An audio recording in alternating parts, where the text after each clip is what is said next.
All right, everybody, we're here again. We're going to try another demo here with Mr. Kelvin. Go right on ahead. And what booth are you guys at today? What's your booth number? What's your booth number, sir? Oh, T303 or something.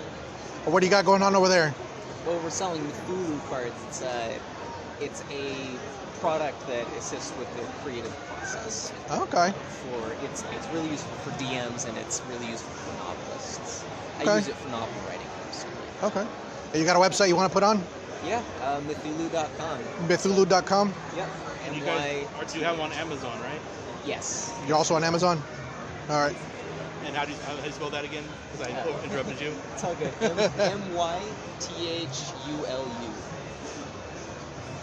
Can you see the screen okay? Yeah, I can see fine. On the video? I can see fine. Nate, we got a good shot? You want to adjust it. How about now? It's a little bit of lag. How about now?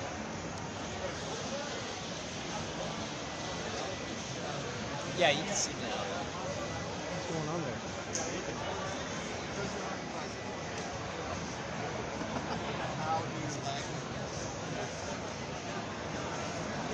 All right, so give us. All right, so give us a rundown of what kind of dungeon you're going to want to build. I want a couple of large open spaces, but I also want some spaces where you have to skirt around pits. Okay. You know, it'd be cool since if you zoomed out, it made it a skull. It's technically pixels. So we're going to try to build a skull dungeon then. There you go.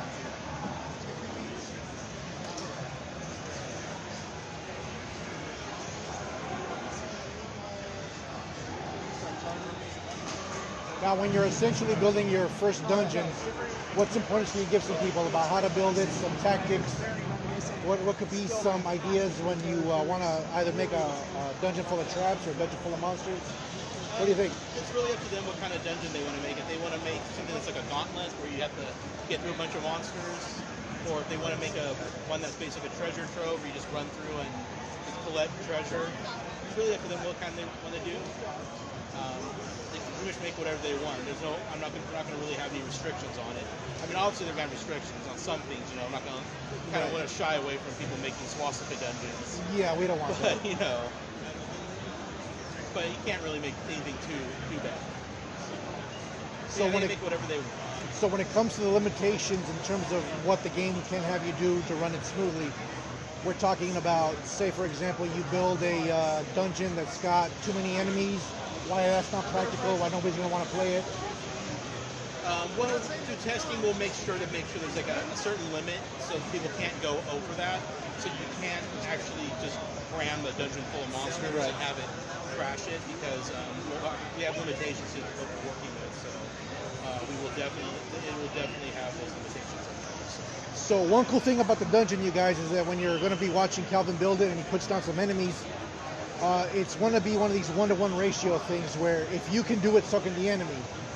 So there's this option called stun locking, which is essentially if you hit the enemy freezes. But if you hit them again, they become unlocked, so now they have a chance to attack you. So there's a way for you to build your tactics around what kind of enemies you want, what kind of attacks you're going to want to use, and what kind of characters you're going to have. Because remember, everyone's going to have their own combos. They're going to have their own abilities. They're also going to have their own items. So say, for example, you got a slow character and you want to really, really beat it home that if you got a bunch of fast enemies and that you got 8 or 9 of these little bats beating you, you're probably going to end up getting killed real fast. So if you have that kind of dungeon, maybe you don't want to play it, or maybe you want to switch it up and make it a little bit of a challenge so you can say, hey, the risk versus reward factor is going to be good. We'll definitely be promoting people who want to make really complicated dungeons. So if someone wants to basically make it a really complicated maze, you mean, you can build dungeons without even putting monsters in it if you don't want to. However, you will have to put a boss in it. That's the only caveat. You have to be able to defeat the boss. Now, when you start building your dungeon, one thing to keep in mind is that you can either build a door, and that's where your character is going to start, or you can not have a door, just have like what we're building right here. It's a skull dungeon, and the nearest open spot is where the character is going to start. So that's when you're going to have your point of where your tactics begin. That may be changed in the later builds where it may be a requirement that you have to build an entry, just because each floor has to have an entry and an exit. But for right now, in this purposes, that's about how it works. You can rotate those rooms, by the way, using the top. You can also rotate the rooms, you can rotate the chests, you can rotate the enemies as well, right? Yes. That's also part of the tactics that you guys want to do, you guys.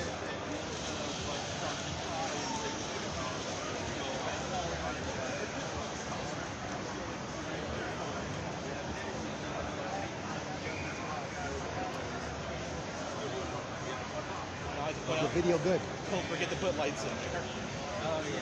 Yeah, for some reason nobody wants to put lights in there. People like dark dungeons. I'm okay with it. You think that maybe it might be added later on, some sort of mechanic where if the room is too dark, you think maybe later on we could add something like if the room is too dark, you'll have more sneak attacks? Yeah. Well, we are going to add in some customizations and different modes for the monsters. So they will have different things like you can make them where they're already like asleep. So your character will, like if you move past them, you might wake them up. There'll be other features we can change their AI. So instead of right now they're set to chase, but we'll have other modes where they'll have defend, where they'll just basically stay there, move a little bit, attack you. You get out of their range, they'll go back. Okay. And then there'll be other modes where they will just wander around until they find you over here. So there will be some AI improvements. Right now they're pretty basic, just in chasing you. So even though this isn't the demo, this is still going to be part of the live version of the game once it's already out. If you fall in a pit, you are going to lose health or die. We may add in an option later on where if you fall in a pit before above, you'll land on the floor below. So that may be something that we'll add in later. Okay, that's cool. And we are going to add in other traps for the players to have to deal with. So there will be some panels you add that will be spikes, and there will be triggers and stuff like that. So if you made a room full of monsters that are asleep, maybe there's a tile we walk over that it rings a bell and wakes them. Oh wow, okay. So those are some features that I'm looking into adding. How you liking it so far, Kelvin? I'm enjoying it. This is a lot of fun.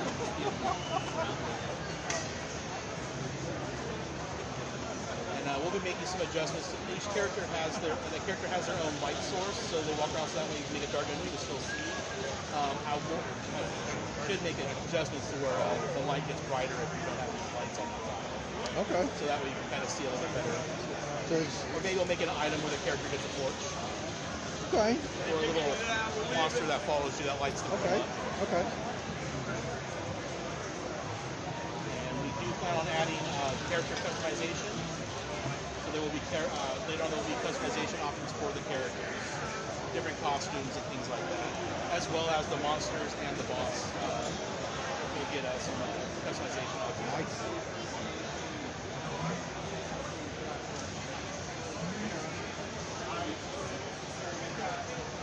Right now, the only trap you have to worry about is Yeah. So, all right, everybody. So for the demo purposes, the only trap we really have is the pit, easily avoidable. How are you going to get in that room? What room? Go up. How you going to get in that room? It's an exit, not a, We got not a door. we got some limitations for the demo, so you can only put down 3 bad guys, bats, wolves, or an exploding goblin. And delete it to go down one pile.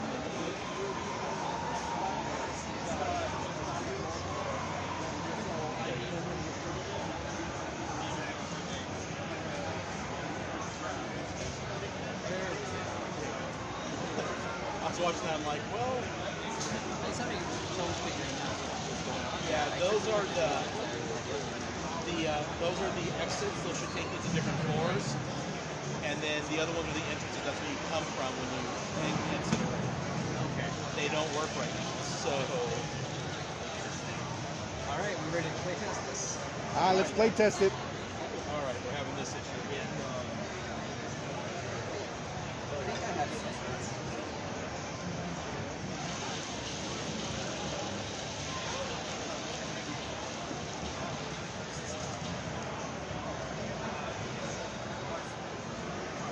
All right, everybody. So I'm gonna go ahead and show you guys a quick flyer here. So here's gonna be our flyer. If you're down here, come on, check it out. We also got Mr. Myers here. Hello, everybody. Go ahead and tell us the website where they can find it. LegendofOrion.com to sign up for our weekly newsletter. And you can also get the demo down there, right? Yeah, the demo's down there. Or come see us at the Game Expo, downtown Phoenix Convention Center, booth 616. Yeah, we're pretty much going to be here all weekend. We got a lot of stuff to go over. We're just showing you some quick demos on how people are playing the game, but we're going to go a little bit in depth when the traffic gets to pick up a little bit. We'll have a full-on expo. We're going to explain everything. Right now, we're just trying to get everybody out here.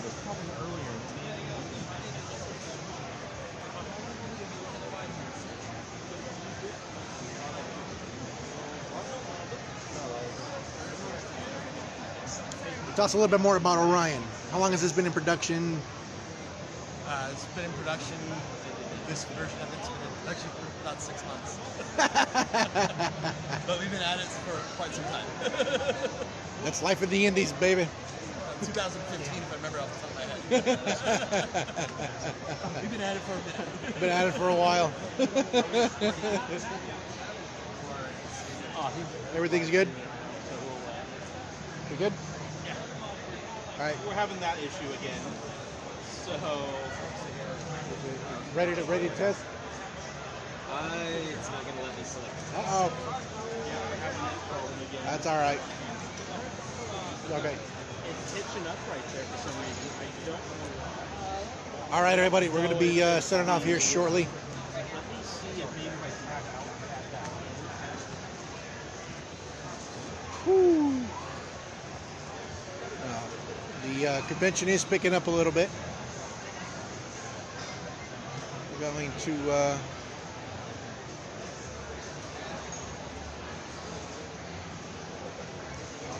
all right, everybody. I'm going to have to sign off here in a little bit. Got a couple things to go. All right. I'm going to go ahead and sign off here for a second. We're going to start uploading a few links. Everybody who wants to come check it out, go ahead and follow the link on this video, also on my Facebook. And then we're also going to give you a bunch of really cool stuff. Hey, how you doing? I'm good, man. How are you? Hanging in there. How are you? What's up, y'all? We're live on Facebook. You want to come check out Hey, I'll take it. You want to come check out the Legend of Orion here? Actually, I'm seeing that Studio Noirs all the time. Mr. Myers? Independent game developer. I'm sorry? We're an independent game developer. Okay. We can also, do any type of design work as well. But this is our. So you guys are local, right? Yep, we're local. We're in Tempe. Where at? Where our office would be off of Mellon 60. Okay. We're right off of McClintock University. Oh, okay.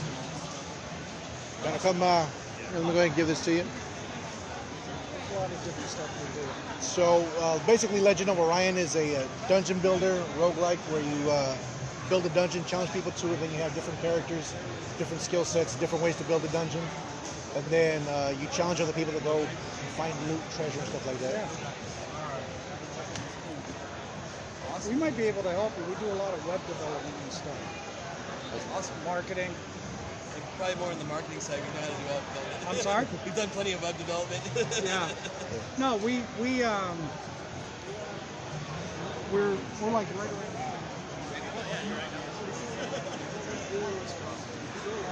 All right, everybody. We're going to cut this short. Getting it right back on here in a little bit. All right.